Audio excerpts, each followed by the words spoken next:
दर्शकवृन्द, आजको कार्यक्रममा तपाईँलाई स्वागत छ। आज म मङ्गोल नेसनल अर्गनाइजेसनका केन्द्रीय सचिव सन्तोष तामाङजीसँग राजनीतिक बहस गर्न गइराखेको छु। यहाँलाई आजको कार्यक्रममा स्वागत छ। हस्, धन्यवाद। जय मङ्गोल। यहाँको राजनीतिक यात्रा कसरी अगाडि बढिराखेको छ आजभोलि? विशेष त राजनीतिक यात्राको क्रममा अहिले सरकारले घोषणा गरेको आसन्न स्थानीय तहको निर्वाचन जुन 79 साल वैशाख 30 गते हुन गइरहेको छ होइन, यस निर्वाचनकै निमित्त मङ्गोल नेसनल अर्गनाइजेसनले पनि सहभागी जनाउनुपर्छ भन्ने कुरा त आइ नै आएको छ होइन। त्यसैको निम्ति हामी विशेष गरी निर्वाचन आयोगको चाहिँ कामकाजको लागि कुद्ने क्रम जारी छ र सङ्गठन विस्तारको काम पनि अन्य जिल्लाहरूमा, अन्य प्रदेशहरूमा, विभिन्न प्रदेशहरूमा सङ्गठन विस्तार पनि एकदम तीव्र गतिमा अगाडि बढिरहेको छ। त्यही कार्यहरूमा हामी अलिकति व्यस्त छौँ यतिखेर। अहिले देशव्यापी रूपमा तपाईँहरूको कार्यक्रमहरू सम्पन्न भइराखेको हामीले देख्न सक्छौँ। जुन रूपमा तपाईँहरू अगाडि बढिराख्नु भएको छ र लोकतन्त्र, धर्मनिरपेक्ष र प्रान्तीयतालाई तपाईँहरूले जुन संरक्षण गर्दै अगाडि बढिराख्नु भएको छ, अहिले पछिल्लो समय चाहिँ निर्वाचन आयोगले चाहिँ अब आउने यो स्थानीय तहको चुनावमा चाहिँ अब तपाईँहरूले चाहिँ आफ्नो चुनाव चिन्ह लिएर चाहिँ अगाडि बढ्नको लागि चाहिँ अलि नमिल्ने खालको चाहिँ जुन दफाहरू चाहिँ पारित गरेको छ नि? बिल्कुलै। नेपालको राजनीतिक परिप्रेक्ष्यमा कुरा गर्ने हो भने हिजो पञ्चायतकालदेखि नै नेपालमा लोकतन्त्र हुनुपर्छ, धर्मनिरपेक्ष हुनुपर्छ, प्रान्तीय शासन व्यवस्था हुनुपर्छ र मानव अधिकारको प्रत्याभूति हुनुपर्छ। र नेपालमा करिबन 450 वर्षदेखि एक छत्र रूपले लाद्दै आएको 20% हिन्दू आर्य बाहुन क्षेत्रीले लाद्दै आएको, यहाँको 80% मूलवासी मङ्गोल महासंघले लाद्दै आएको चाहिँ वर्णविधि नीति विरुद्ध अन्त्य हुनुपर्छ भनेर त्यसको विरुद्धमा लड्दै आएको सङ्गठन वास्तवमा नेपालको लागि एउटा यो एकदमै गर्वको कुरा हो। मङ्गोल नेसनल अर्गनाइजेसन यसले नेपालका समग्र यहाँका 80% अहिन्दू मूलवासी मङ्गोलको हक चाहिँ समग्र 80% मूलवासी मङ्गोलको चाहिँ समेटेर अगाडि बढिरहेको छ होइन। यस्तो एउटा सङ्गठनलाई मुलुकमै एउटा दिगो शान्ति, दिगो विकास र मुलुकलाई रूपान्तरण गर्नको निमित्त अगाडि बढेको जुन समानता, भातृत्व, स्वतन्त्रता सहित न्यायपूर्ण समाजको परिकल्पना सहित चाहिँ यो राष्ट्रको निमित्त अगाडि बढेको मुलुकलाई, सङ्गठनलाई नै आज मुलुकमा भइरहेको आवधिक निर्वाचनहरूमा जुन अहिले त स्थानीय तहको निर्वाचनमा कथित थ्रेसहोल्डको नाममा विभिन्न किसिमको ऐन, विभेदकारी ऐन लागू गरेर आउनु भनेको चाहिँ वास्तवमा यो लोकतन्त्रको नै उपहास गर्नु वास्तवमा। त्यसकारण हामीले यसको विषयमा पनि लोकतन्त्रमा सबै जनताले, सबै नागरिकले आफूले चाहेको दल र त्यसका चुनाव चिन्हमा मत दिन पाउनुपर्छ भन्ने हिसाबले पनि एउटा यो के अरे चाहिँ नागरिक अधिकार कुरा हो, लोकतान्त्रिक अधिकार कुरा हो। त्यसकारण ती कुराहरूलाई सम्बोधन गर्दै हामीले निर्वाचन आयोग समक्ष पनि यो चाहिँ अलोकतान्त्रिक कदम भयो, यस्ता कदमको चाहिँ अब अन्त्य हुनुपर्छ, यस्तो कदमको चाहिँ यसलाई चाहिँ पुनर्विचार गर्नुपर्छ भनेर हामीले चाहिँ ध्यान आकर्षण गराएका छौँ। निर्वाचन आयोग समक्ष पनि हामीले चाहिँ ज्ञापन पत्र बुझाएका छौँ। नेपालको इतिहासमा समयले धेरै नै कोल्टे फेरिसकेको छ, तर नेपालको जुन राजनीतिक अभियानबाट नेपालको मुलुकलाई सञ्चालन गर्ने राजनीतिक संरचना, नेता र सोच चाहिँ किन नबदलिएको होला? यो त नेपालको हकमा कुरा गर्ने हो भने त विशेष गरी नेपाली जनताहरू, यहाँको वास्तविक नेपाली जनता भनेको यहाँको 80% मूलवासी मङ्गोलहरू हो होइन। हुन त 20% हिन्दू आर्य बाहुन क्षेत्री पनि छन्, तर यहाँको वास्तविक नेपाली जनताको 80% मूलवासी मङ्गोलहरू। त 80% मूलवासी मङ्गोलहरूलाई शासन गर्ने, विभिन्न पार्टीको शासन गर्ने ती नै 20% हिन्दू आर्य बाहुन क्षेत्री रहेका छन्। त्यसले गर्दाखेरि यहाँका जो शासक बन्नुपर्ने, जो यहाँ शासक बनेर शासन गर्नुपर्ने यस मुलुकका वास्तविक जनताहरू आज राजनीतिको धारातरभन्दा एकदम भिन्नै अवस्थामा रहेको छ। त्यसले गर्दाखेरि यहाँको जनताहरू, यहाँको वास्तविक मूलवासीहरू, यहाँको मङ्गोलहरू राजनीतिक चेतना नभइकन यो मुलुकमा वास्तवमा वास्तविक यहाँको राजनीतिक यहाँको जनताले महसुस गर्न पाउँदैन। यो मुलुकको आमूल परिवर्तन हुन सक्दैन वास्तवमा। त्यसकारण चाहिँ हामीले भन्न खोजेको कुरो पनि त्यही हो। यहाँको वास्तविक राजनीति भनेको चाहिँ यो कुनै पनि सैद्धान्तिकवादको राजनीति होइन। हामी त पटक पटक भनिरहेका छौँ यहाँको वास्तविक राजनीति भनेको चाहिँ 20% भर्सेस 80% मूलवासी मङ्गोल माझको एउटा वर्णभेदी नीति विरुद्धको लडाइँ हो। यो नीति चाहिँ अन्त्य हुनुपर्छ अनि मात्रै नेपालमा साँच्चै नै लोकतन्त्र, धर्मनिरपेक्ष प्रान्तीय सरकार र मानव अधिकार चाहिँ संस्थागत भएर जान्छ भन्ने कुराहरूमा हामी विश्वस्त छौँ वास्तवमा। अहिले जुन रूपमा अब तपाईँहरूले निर्वाचन आउँदो यो स्थानीय तहको निर्वाचनको लागि भनेर निर्वाचन प्रयोजनको लागि तपाईँहरूले दल दर्ता पनि गरिसक्नु भएको छ। अब तपाईँहरूको जुन यो देशभरि नै तपाईँहरूको नेता कार्यकर्ताहरूको जुन एउटा खालको अभियानहरू चाहिँ कस्तो रहन्छ?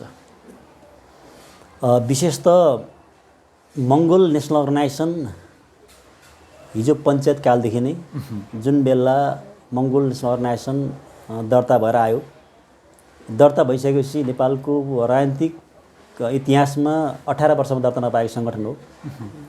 यहाँका मनुवादी सोच भएका शासक वर्गहरू, यहाँको विविध निकायका प्रमुखहरूको कारणले गर्दाखेरि नेपालको 80% मूलवासी मङ्गोलहरूको प्रतिनिधित्व गर्दै आएको राजनीतिक दल मङ्गोल नेसनल अर्गनाइजेसनलाई हेर्ने दृष्टिकोण नै अलग भएको कारणले गर्दाखेरि नेपालमा मङ्गोल नेसनल अर्गनाइजेसनको आवाजहरूलाई बुलन्द गर्न चाहिँ दिएको थिएन। त्यसकारण अब नेपालमा अहिले राजनीतिक चाहिँ यो निर्वाचन घोषणा भइसकेको छ। निर्वाचन घोषणा भइसक्दाखेरि मङ्गोल नेसनल अर्गनाइजेसनले हिजो पनि पञ्चायतकालमा पनि चुनाव लडेको, स्थापना यो सङ्गठन दर्ता नहुँदा पनि चुनाव लडेको स्वतन्त्रबाट, र अहिले पनि जुन 64 सालमा दर्ता भएर आइसके पनि हामीले धेरैवटा चुनाव लडिसकेका छौँ।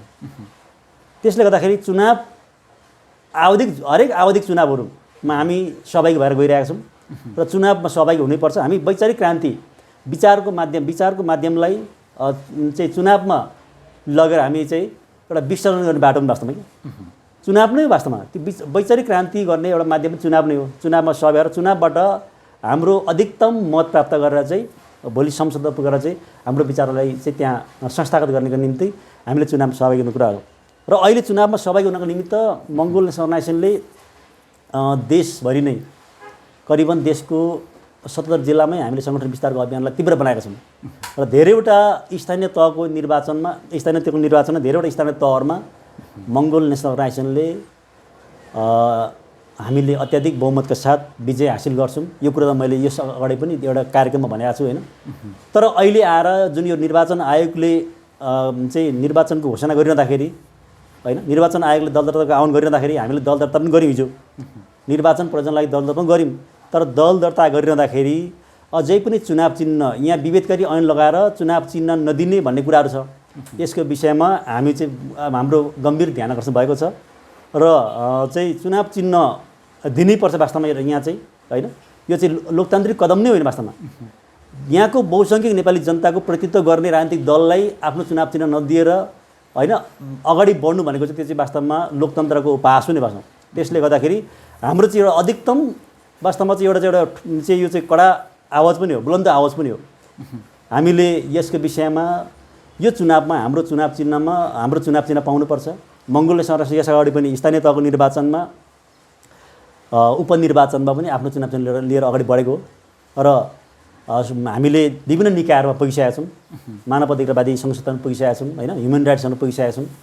विभिन्न चाहिँ अन्य संस्थाहरू हामीले चाहिँ अब ज्ञापन पत्रहरू ध्यानाकर्षण पत्र बुझाइसकेका छौँ।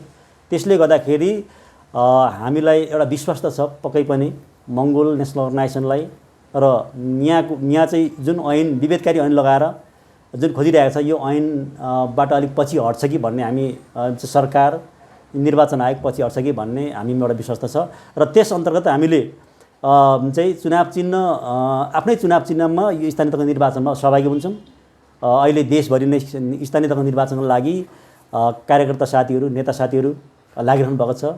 धेरैवटा ठाउँमा स्थानीय तहको निर्वाचनमा हामी चाहिँ गणितीय नतिजा निकाल्नको लागि तयार भएर अगाडि बढिरहेका छौँ।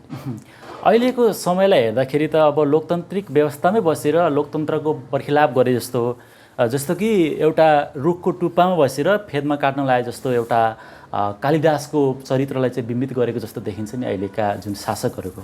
एकदम त्यो वास्तवमा त्यही कुरा भइरहेको छ। नेपाल मैले अघि पनि भने नेपालमा हिजो पञ्चायतकालमै यस सङ्गठनका फाउन्डर प्रेसिडेन्ट डाक्टर गोपालजीले भन्नुभएको छ होइन, नेपालको वास्तविक लडाइँ भनेको चाहिँ यहाँ कुनै पनि वादको होइन है। यो वाद त आखिरमा एउटा देखाउने दारा र चबाउने दारा अलग भयो जस्तो मात्रै वास्तवमा। त्यसले गर्दाखेरि त्यही कारणले गर्दा मुलुकको विकास भएन।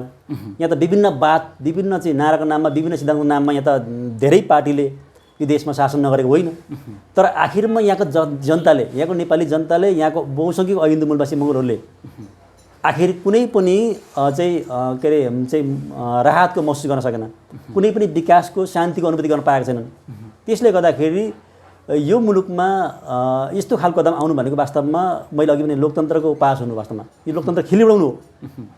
यो आवाज चाहिँ वास्तवमा हामीले यो बोलेको आवाज वास्तवमा इन्टरनेसनल रूपमा पनि धेरै कुराहरू व्यापक भइसकेको छ।